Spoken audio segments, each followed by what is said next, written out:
ご視聴ありがとうございます。ここは中国地方有数の拠点駅、広島駅です。山陽新幹線に加え、複数の在来線が集まる広島の玄関口です。ここから私が乗るのが黄色いラインカラーの JR 呉線の列車です。正式には3駅東の解体地駅から伸びる路線で、基本的に全ての列車が山陽本線経由で広島駅を発着し、利便性が確保されています。ホーム階の様子がこちら。かつては国鉄広島などとも呼ばれ、旧型車が幅を利かせていた広島地区ですが、2015年に227系が導入され、旧型電車は一掃されました。広島地区で残っている旧型車は、芸備線のキハ40系列と一部の観光列車だけです。私が乗るのが呉線の快速秋地ライナーひろゆき。3ドアクロスシートの3両編成で運行され、結構混んでいます。座席は全て埋まり、ドアの前にも人がいて、ドアとドアの間を移動するのは難しいです。広島駅からしばらくは広島貨物ターミナル駅や広島運転所に囲まれて走ります。これらの施設は広島駅の隣の天神川駅までかかっており、線路がまとまるのは天神川駅を出た後です。呉線は解体地駅の手前まで山陽本線の線路を共用しています。4本ある線路は山陽本線と呉線で使い分けられているのではなく、外側の2本が乗客を乗せた列車が走る旅客線、内側の2本が貨物列車用の貨物線です。次の向灘駅の手前の右カーブで左側に土地が余っているのが見えます。その先の左カーブでは、この線路を含む3本の線路が左にぐぐっと触れており、右奥の線路と場所が離れます。こちらの線路の下の砂利は真新しく、架線を支える柱も同様です。これは線路を高架や地下に移す工事の時、本節の線路を建設するスペースを確保するために敷かれる仮線と呼ばれるものです。架線を支える柱が片方にしかないものが多いのは、今後線路の位置が変わった時、大きな改造をせずに対応するためです。ここで今進んでいる高架化工事の概要を解説です。この高架化工事は向灘駅と隣の解体地駅、それらの前後の区間を高架化するのが目的です。山陽本線およそ 4.6 キロ、呉線およそ 1.7 キロ、合計およそ 6.3 キロが工事区間でした。広島市の東部地区や海田町などでは、地区の中央を通る JR の線路によって市街地が分断され、踏切による渋滞が生じるなど、都市機能が阻害されています。この高架化によって全部で20カ所の踏切をなくすほか、都市計画道路の整備も行うことで、渋滞の緩和を図る計画でした。特に、線路の北側では山間部に東西をつなぐ幹線道路ができ、交通事情の改善が期待されています。この資料を見ると、一番混んでいる国道2号線の交通量が減り、混雑度が緩和される見込みなのがわかります。また、向灘、解体地両駅の周りで土地区画整理事業を行い、都市機能も向上させるのが一連の事業の目的です。土地区画整理事業なども含めた事業費はおよそ960億円で、県がおよそ580億円、市などがおよそ325億円、JR がおよそ55億円を負担する計画でした。今の解体地駅は山陽本線と呉線で線路が分かれており、ホーム3つ、線路5本の形態です。高架化された後、解体地駅は3層構造になり、山陽本線が下、呉線が上の2階建ての駅になる予定でした。線路を方面別に2本ずつ並べた方が便利ですが、そうすると駅の東側で両線を立体交差させる必要が生じるのに対し、両線は解体地駅のすぐ横で分かれているため、そうした構造にできなかったからです。一連の事業は93年に事業採択、99年に都市計画決定されています。2002年3月には都市計画事業の認可を得たものの、それから22年、線路は全く高架になっていないどころか、一時的に敷く仮線も向灘駅周辺でできつつあるだけで、まだまだ途中です。この仮線は2021年に工事が始まったもので、使用開始になったのは、東行きの旅客船が2023年の4月、東行きの貨物船が2024年の2月です。都市計画事業の認可を得てから実に20年以上も経っています。こうした事業には想定より時間がかかるのが普通ですが、さすがにかかりすぎな気もします。そしてそこにはもちろん理由があります。実は都市計画事業の認可を得た10年後、2012年3月、事業の見直しを検討することが公表されたのです。その理由が、事業認可から時間が経つ間に社会情勢が大きく変わったことです。広島市の一般会計の歳出は98年をピークに減少傾向になり、2005年から再び増えています。歳出が増えている要因が、グラフではピンク色になっている扶助費という項目。これは子育て世代や生活に困っている人への補助金などです。一方、鉄道などへの設備投資に充てるお金であるオレンジ色の投資的経費は99年以降は減少傾向が続いています。道路事業などへの予算も減少傾向が鮮明です。年間に使える予算が減っている中、当初の計画通りに事業を続けると工事期間が延びるなどの問題が生じます。歳出のうち低くない割合が特定の事業で占められる状態が続くことは、行政の自由度の点からも好ましくないです。そして事業費そのものも増えていきます。人件費や原材料費などの値上がりを受け、近年の事業費の単価をもとに試算し直すと、事業費は1050億円程度になると推定されました。単価の値上がりだけでプラス 10% になる計算です。2012年以降、コスト削減に向けた見直し案が検討されています。まず、仮線の計画の見直しや、高架橋、盛り土の構造の見直しにより、総額19億円ほどのコスト削減。次が、解体地駅の東側における呉線の高架橋の見直しです。ただし、瀬野川の左岸にある道路などと干渉しないようにする必要があり、解体地駅からすぐに呉線を地上に下ろすことはできません。これによる高架橋の短縮は300メートルほどで、事業費にしておよそ10億円の削減です。続いて、4本ある線路のうち、乗客を乗せた列車が運行される旅客船2本だけを高架にするというものです。これならトータルコストは削減でき、踏切が閉まる時間もある程度短くできます。ただし、踏切をなくせないので連続立体交差事業に該当しなくなり、国からの交付金などが見込めなくなります。結果的に県や市の負担が増えてしまうため、この案は見送り。続いて、今4線ある線路を減らすというもの。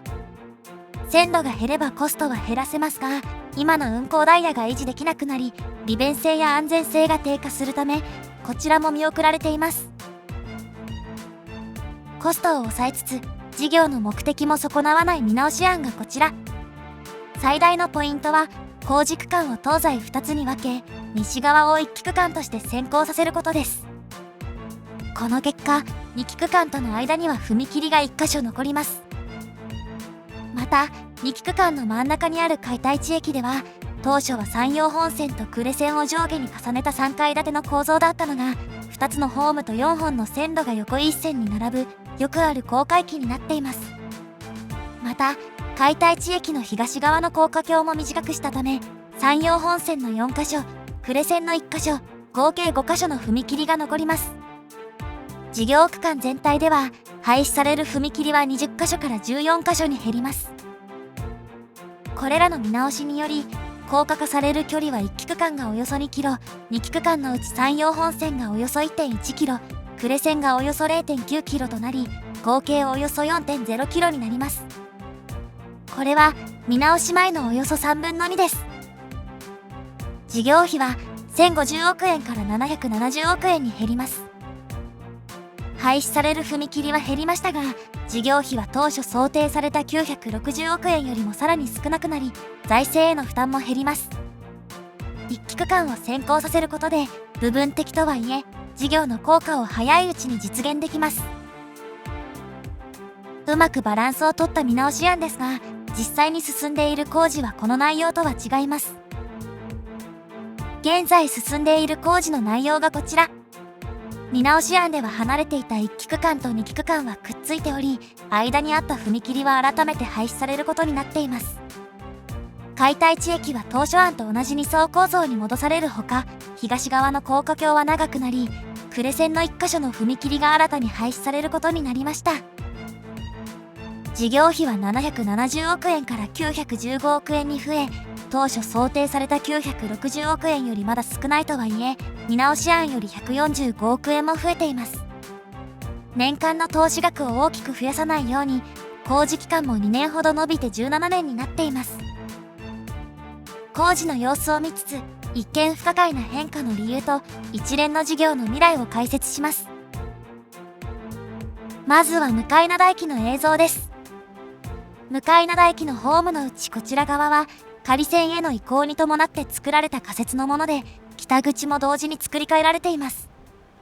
反対側のホームは以前からあるもので、こちら側より古いです。駅の東側にあった跨線橋は仮設ホームへの移行に伴って廃止され、反対側の仮設の跨線橋に移行しています。古い跨線橋の解体はまだ済んでおらず、ホームにあった台座もある程度残っています。一方、新しい跨線橋の近くには仮設ホームのものと思われる土台ができており、手をつけられる場所からどんどん工事が進んでいます。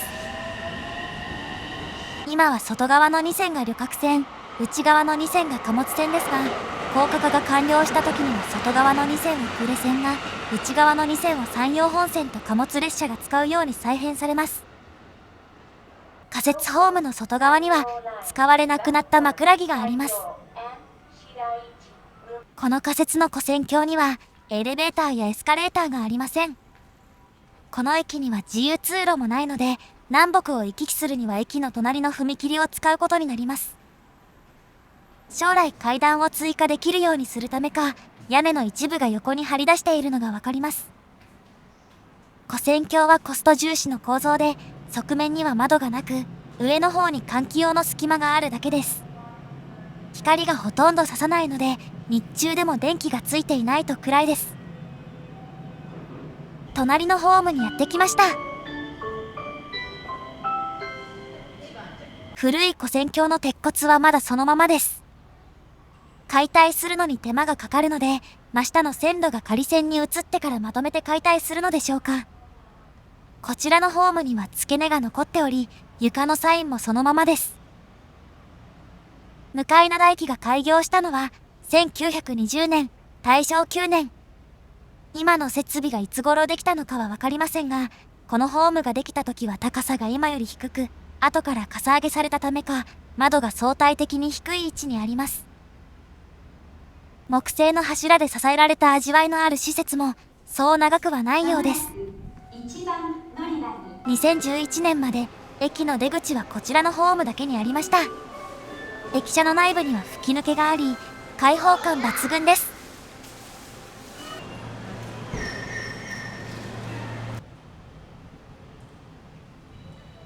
車窓にも映っていた広島駅寄りにある踏切に向かいます。この踏切はもともと線路に対して斜めになっており、通行しやすくするため、仮線の工事と合わせて直角に直されています。仮線の工事中は踏切の距離が長くなり、レールがスリップ事故の原因になるので、よく見られるやり方です。一時的に線路同士が離れるため、踏切は2カ所に分割され、間には車が数台止まれるほどのスペースがあります。3本の線路のうち、使われているのは奥の2本だけで、手前の1本は工事中の西行き貨物線です。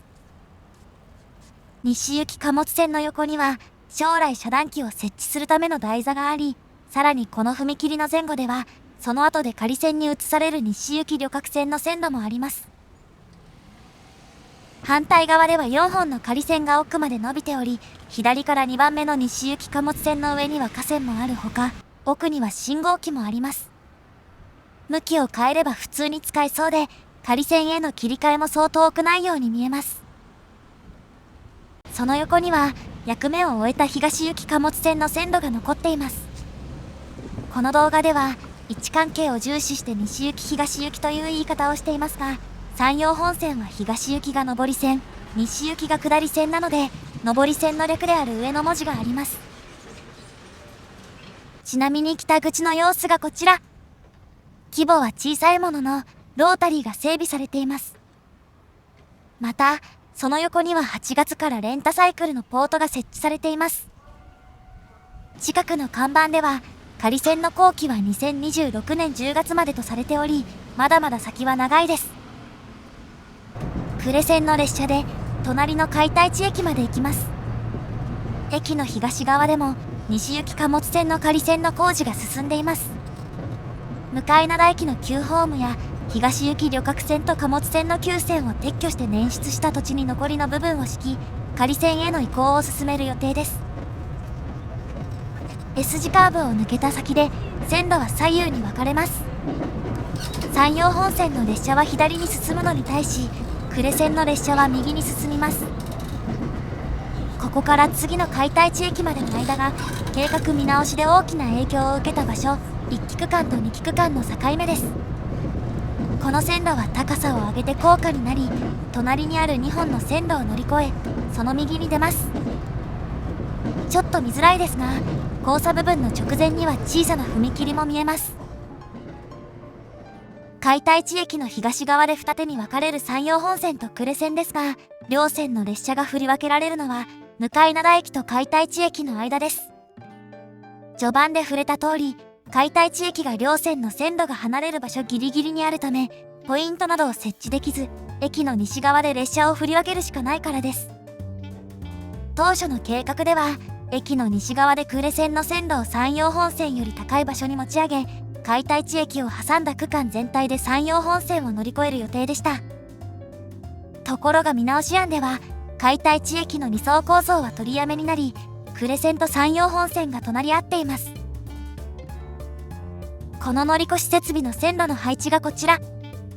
呉線の東行きが貨物線の東行きと山陽本線、貨物線の西行きの線路を乗り越えています。これにより、山陽本線、呉線、貨物線の安全な運行ができ、列車本数も確保できます。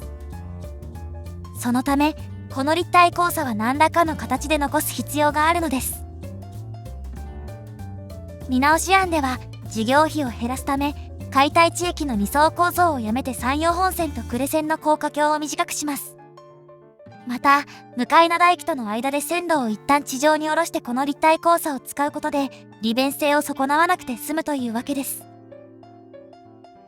解体地駅の2層構造をやめつつ、立体交差の前後も高架にすると、高架線をさらに高架線で乗り越えた後、解体地駅の手前で線路の高さを戻すことになります。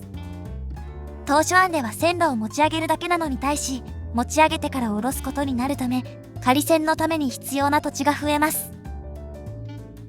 これでは事業費が大して減らず、工事期間も延びるため、この区間の高架化を諦めることになったのです。高架化から外れる区間では、道路が線路を乗り越えたり、アンダーパスで線路をくぐる構造になります。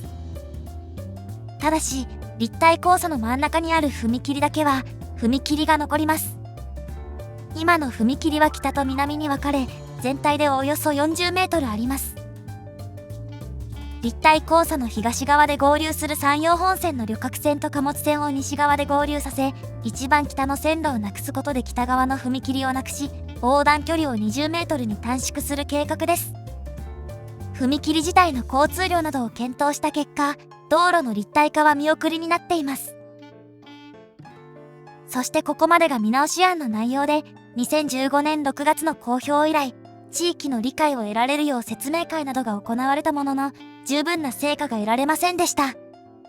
その理由こそがこの3つの踏切であり、まず、今でも安全性の低いこの引き地踏切が残ることが懸念材料です。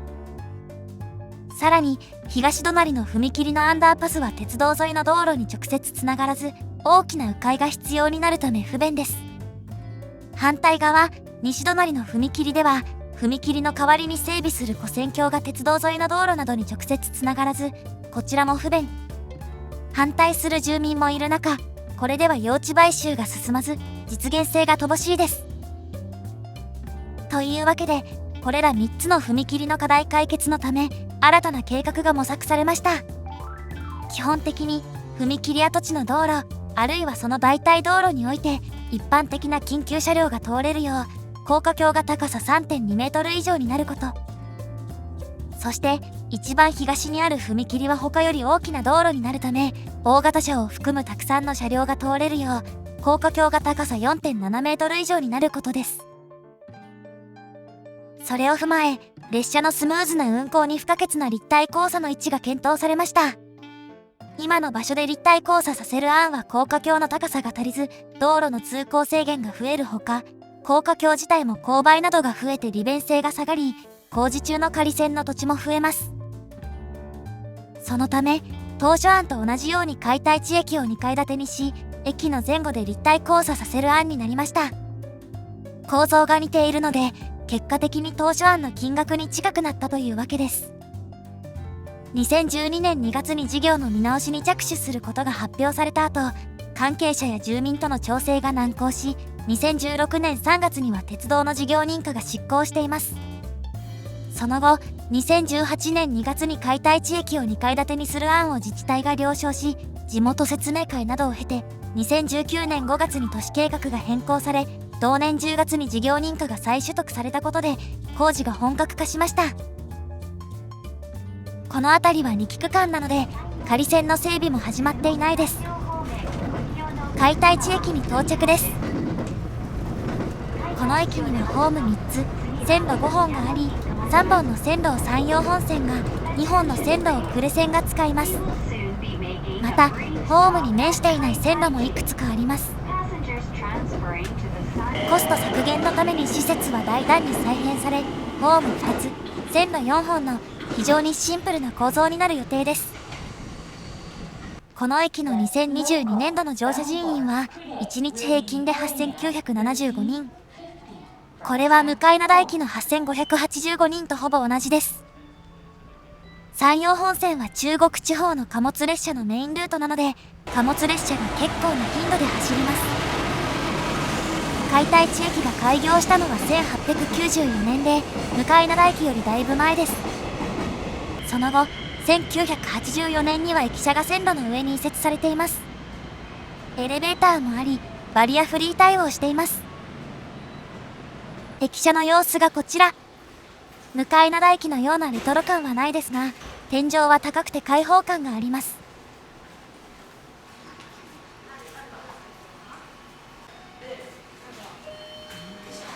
そしてこの駅の南口には立派なロータリーがあります。これは高架化工事を見越して整備されたものでタクシー乗り場やバス乗り場一般車乗降場に新商車乗降場もあります。ロータリーに面した場所にはドラッグストアなどが入る商業施設もあります。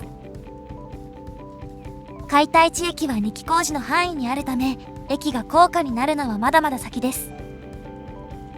一方この付近には全く別の工事計画があります。